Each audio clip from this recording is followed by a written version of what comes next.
Okay, so Erik, we've known each other because you were one of the founders of Sensoterra. So why don't we just start with a little bit about you, your background, your training, and kind of your journey over those last 20 years. Yeah, that's a good one. So my physics background has nothing to do with IoT. At that time, when I did my PhD, we had a big desktop computer with those floppy disks, and there was a hard drive in it, which was really awesome. And internet was there as well, so we sent each other emails, but that was way before the real email that we're doing now. And we had finally, I think in the last couple of years, we had a browser, Netscape, and you could go online, and you had Alta Vista as a search engine. So that's about where I came from. And only when I started to work for Philips Research, especially the second half of the career there was connected to a personal health care, as opposed to normal health personal care to personal health care. So things that Philips could make on the body, not in the body, that could say something about your health. And I stumbled upon the idea of an activity monitor that would monitor the way you move, and more movement is good for you. So the more you move, the healthier you are. Not, well, not literally, but at least if you move half an hour per day on a regular basis, you definitely have a lower risk on heart attacks and diabetes and all kinds of diseases, chronic diseases. So that was definitely related to health, I would say. So I thought it could be a nice Philips product. And right away, I think from the start, we wanted to connect that to the internet. So opposed to, let's say, the ordinary step counter, we wanted to have something more accurate. And it needed to be connected so that you can have an overview of your data and can see in history how you moved, etc. So that was in 1997, 6, 8, that direction. So it's quite a long time ago. So that's why I dare to say that I'm more than 20 years in IoT, because it's internet and it's connected to a thing, yes, right? And it says something real valuable about the world, and that's your health. So I think that fits the IoT description. At the same time, I translated this same idea of the activity monitor, that means an accelerometer that measures the movement of your body, to what would happen if you put it in your shoe, because then you could probably measure the step length, opposed to the normal step counter, who just only count the step, but doesn't know how long your step is. If you would measure the length of your step, you could do more. You could say how fast you go, you could measure distance and more interesting things. So that was, I call it the smart shoe, and that was my main hobby. And at that time, Philips Research was still cool, that you could kind of direct your own career and your own research in the way you wanted. It was not a real obligation to generate ideas that would finally generate money for the company, although I thought this would definitely be a money generator. So I went to the business side and tried to fix Nike to work together with us and make a real product out of this. And we had an official development team, etc., etc. Worked, but Nike pulled the plug at a certain moment in time, and the whole project was cancelled. I said, well, this is exactly why I don't like to work for big corporations. And that was in 2000, and I started my own company. And I couldn't do the smart shoe because that was patented by Philips. It was my patent, but of course the SNE was Philips, so I couldn't have that. Couldn't do something with it, so I decided to do the activity monitor, which was a free idea. It was already published so much in university papers. And that's how I tried to build my own product. The first time, Philips didn't do the activity monitor yet. It was first the smart shoe that didn't finish into a real product. Then I said, I'll do it myself. At that time, that was harder than it is now, I think, because of the internet and because of availability of connectivity between different people. So at that time, I had to find a partner who would develop it, and I would have to drive to Amsterdam on a regular basis to develop it. Chips weren't as advanced as they are now, but finally we had a product. I will try to kind of focus in and not make it too long. But that was the first product. Took a long time to develop it. The connectivity to the internet was via docking station. The docking station was connected to the RS-232 port of the computer. The first website cost me 100,000 euros to build, which now would cost 1,000. Yeah. So that was really completely different world. And we were especially worried about the ordinary people who then used that thing, but had to connect to the internet and, for example, download a driver. And there were stumble blocks that nobody talks about anymore. But at that time, there was really a bottleneck for the acceptance of the product, because it was privacy. Nobody talked about privacy. That was definitely not a concern. The concern was, can people technically get it working? Yeah. Which is not a concern anymore. So you see how things change. Yeah, so that was the first company, PAM, Personal Activity Monitor. I got investment because it was huge, costly endeavor, which took, I think, 2 years to do. And if you compare that to the last thing I did, the Corona Tracer, took 3 weeks. So that's gives you an idea. And we have a website, we have an app, and we have a product done in 3 weeks. And at that time, we had a product and a website that took 2 years, yeah, and a multiple of the cost. In between, to put the other ideas, all IoT, in fact, on the table, then we have a complete picture. So I did PAM for a long time, and then it didn't work really well. I didn't go to big investors like Fitbit, so Fitbit passed me. Then I thought, what can I do? Well, I'm, I think, good in thinking about ideas and making them into something that could work. So then we did a couple of things together with a German guy that I developed with, and he had a relationship with Under Armour, a company in the United States. They wanted to have in a big stadium, they test field the American football players, yeah, every year for that they can be a professional. It's a big stadium, they do tests, and one of the tests is a 40-yard dash, and they wanted to measure the time it took for them to do the first step. So, and the sensor had to be only in the clothing, because that was branded Under Armour, that was important. So on the chest, I had to have a sensor that would measure the first step time length in milliseconds. Nice. So we did that. We had computers on the side of the field, and we would track them, but they wouldn't notice that we would track all of that data, and it was fed directly to the NHL website. So it was published on their TV channel every time it passed real time. That was nice, and they were impressed by how quickly we could set up this whole thing. So then they said, "Hey, Erik, we've seen this patent of yours for Philips. But this smart shoe is really something we would like to do. Can you do something there?" So I purchased a patent from Philips, developed a smart shoe chip with modern technology, which is really much better than the old one. And now I think now we're up to 5 million units, and it's really going really well.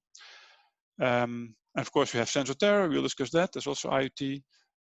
Smart, the safe drive pod, the little device in the car that makes sure that you cannot use your phone anymore. That's kind of anti-IoT. You are blocked from internet when you're driving. I'm working together with a guy in a small company, and I own 25% of a bracelet that measures the amount, the distance you press when you do CPR on a body. Oh, okay. You have to, it's not necessarily IoT because you just measure it, but because it's via an app, and you can also use it for certification. You have to retest every year whether you do this correctly. You could also do this virtually by having a ball, for example, do the test, and then send it over, and you get your certificate that you are still compliant. So that's also IoT. Well, from the top of my head, I think this is the list, and so it's, I think, really cool when a product is linked to the internet because it adds extra functionality. Well, let's just talk about that for a minute. So there you covered quite a lot of things. So a true entrepreneur, and that is also how you describe yourself, and really using the ideas and then using the technology that's available at the time to turn that idea into reality. So you talked a little bit about timing and how sometimes an idea and the technology don't fit, but you come back to it a few years later, a decade later even, 2 decades later even, and all of a Exactly. sudden the technology is mature enough that that then flies, and that there's barriers to people adopting new technology all the time, and those change. Yeah. So if we just talk about then IoT today, so less about your products and just your perceptions of the marketplace, from, of course, your perspective, but at a kind of helicopter view, where do you see the IoT landscape right now and some of the biggest barriers that people are facing? Yeah, let's maybe go back to the definition of IoT then, Yeah. because there is some uncertainty and clarity here. So when I describe my work in the last 20 years, I call everything IoT, because I say when there's a device connected to the internet, it's IoT. And if you then look around you, if only in my own house, you know, the central heating system is connected to the internet. I can make a whole list. There's a lot of things that my photo cells on the roof are connected to the internet. My swimming pool is connected to everything is connected to the internet. It's incredible. So you would say IoT is really very successful.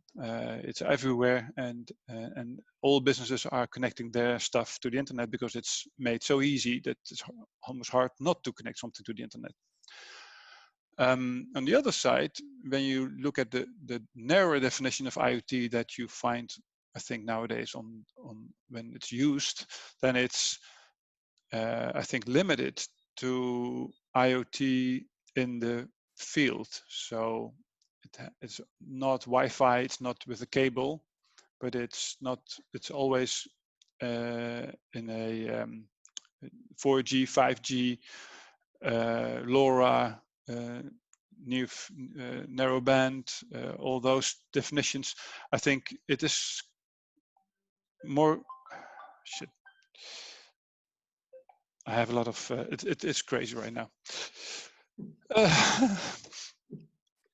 So I'm not sure what we have to talk about. So if you look at that narrower definition of IoT, so it has to be outside and a worldwide covered network without limited to your home or to your phone, then certainly the whole net of IoT solutions is much narrower. And even then it's kind of a buzzword without really good products out there, apart from a few. And if you say, well, the definition of Internet of Things is a thing connected to the internet, then it's all over the place. So I think we should define that first before we continue. So I think IoT is a no-brainer. Everybody will do it. And finally, everything will be connected to the internet. And the only barrier there might be privacy and security. And on the other hand, if you look at internet out there, then the use cases are not as widely spread as the hype kind of predicts. Just like when I see a parallel to when I started with Philips research in this personal healthcare sphere. The idea was there's a lot of healthcare and we do personal care, but what if we combine personal healthcare? Then all kinds of things you can measure on your body, you just put it full with sensors. And I went to all kinds of lectures and presentations about nodes on the body that were connected wirelessly, and the nodes would be sensors and would be routers, etc. And this whole body would be one bodily network that would measure everything. And then I started to think about a list of things you could measure, and take an anatomy book, for example, and go through the body. There's not that much that you can measure. It's a list of 5 items. There's nothing. Temperature, nice. Heart rate, okay.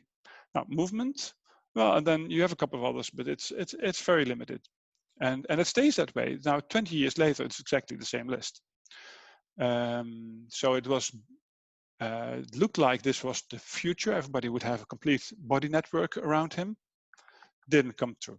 And with IoT, similar, if you really define it as the thing outside in the world, like Sensoterra, so you have LoRa, you have devices, and they make up a network, and they gather data and put it to the internet, then IoT is much less widespread. And I wonder how many use cases there will be that are in also worth it. So the cost versus what you get from. So smart cities, for example, is a very good example. Everybody talks about smart cities, but there is no smart city yet, and the governments are not really investing in all the infrastructure to get it working yet.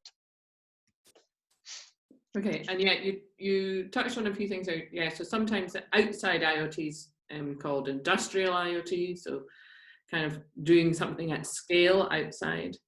And yeah, you've got lots of different things from Bluetooth through to Wi-Fi, through Ethernet cables, you know. But then as you get more and more wireless, or distances get greater and greater, then the challenges change. But it's different solutions for different reasons. Okay. Yeah, agree. Okay, so that kind of covers a little bit about that big thinking IoT and the fact that it's a difficult thing to grasp because it's everything, but yet also nothing.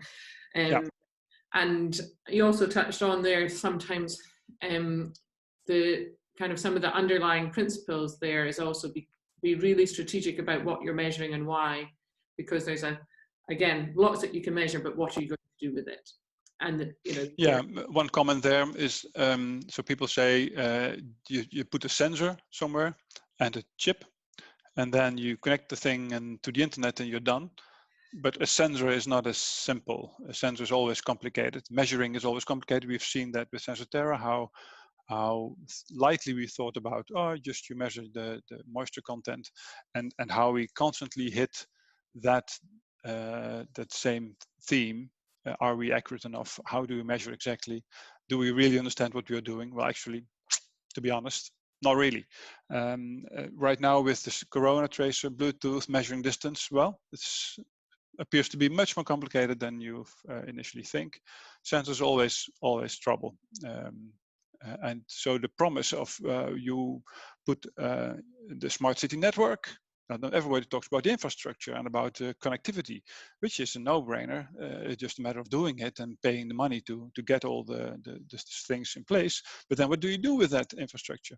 5G is very promising. Yes, okay, so the rate goes up a little bit.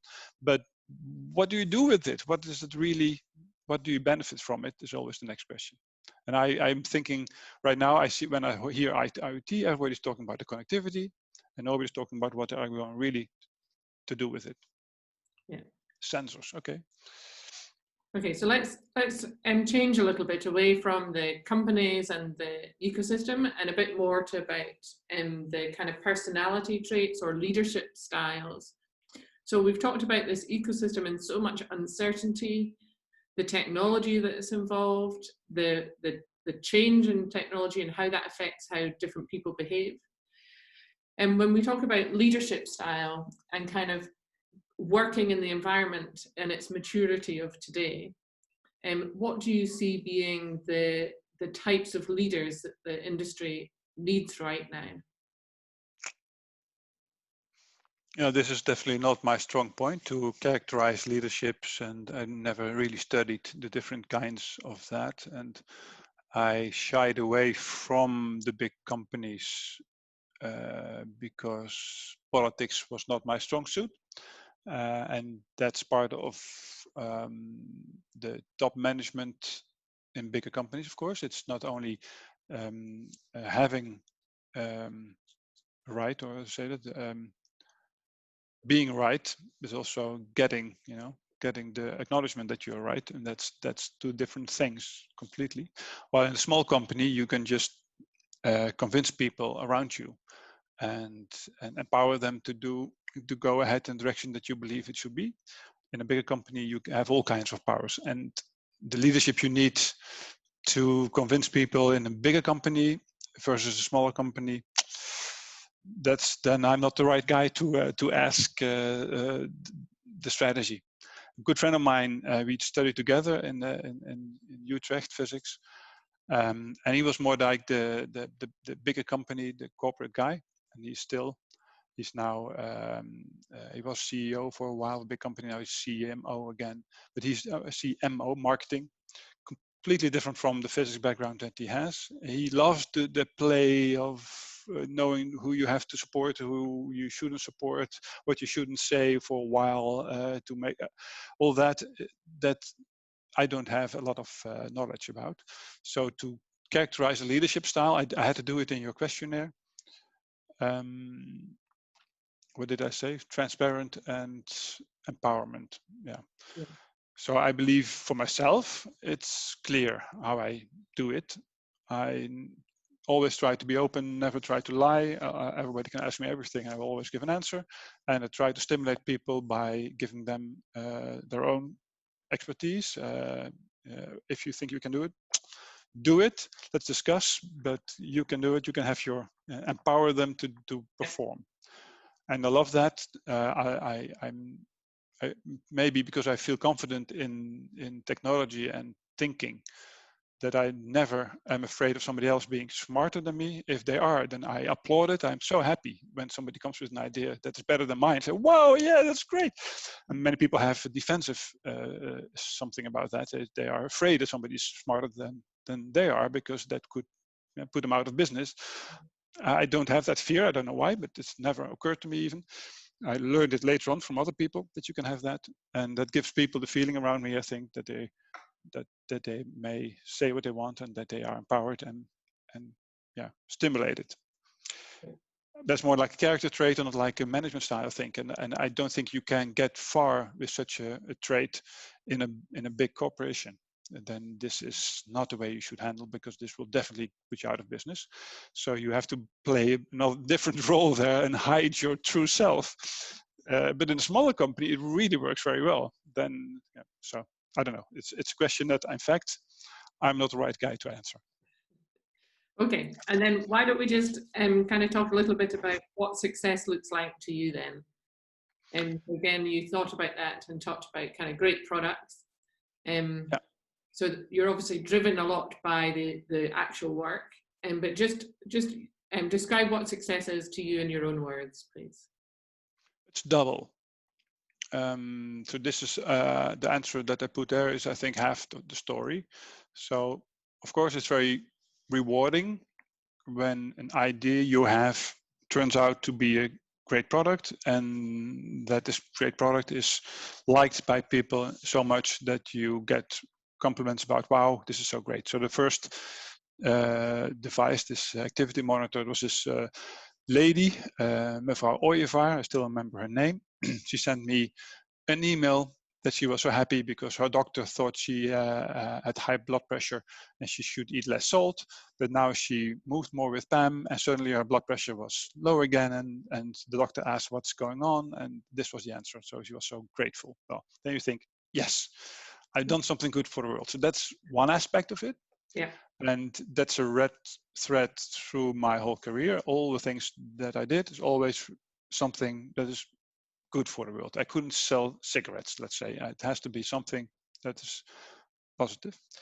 On the other side, success is definitely also related to reward in the sense of money. Just, you know, I wouldn't do all this when I'm always on the brink of bankruptcy and I can hardly feed my kids. Then I wouldn't, despite the fact then that it's a nice product, if it doesn't sell, I don't see it as a big reward. So that nuances a little bit the what I just typed in, that it's a combination of having a great product, a great idea. In fact, the product is just work, thinking about details. I don't like that very much, but the idea and to put it in place and have the first prototype and it works, that's the funniest part of the whole thing. And then the reward is in that it finally is a product and that people like it and buy it, and that it gets into a financial success. Cool, thank you. And then just one last question, which is just for anyone thinking about IoT or adopting IoT.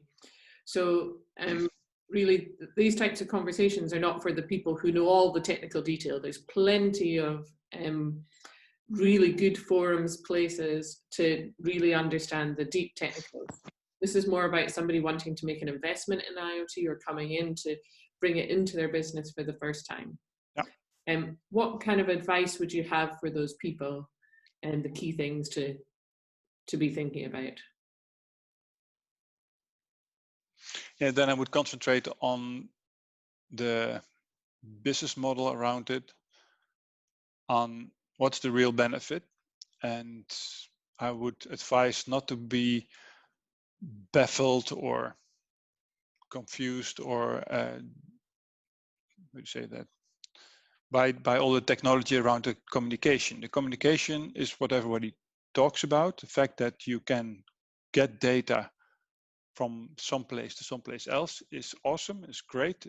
And I know it's a lot of technical challenges there, and look at how we work on LoRa.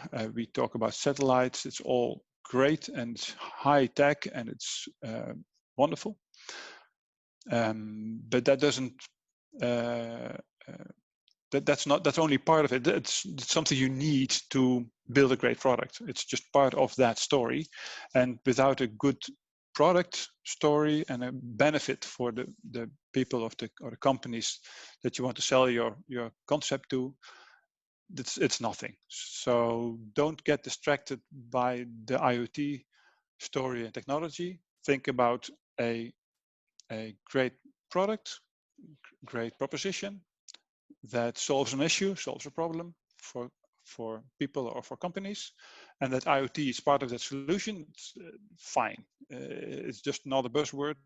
You can put it on your website as it's IoT. Maybe it sells more, but that shouldn't, because it's just the underlying stack layer of what you need to get your proposition working. But the proposition is, I can, for example, Sensoterra, I can measure soil moisture in a lot of different places on my farmland, and based on that I can make better decisions on irrigation.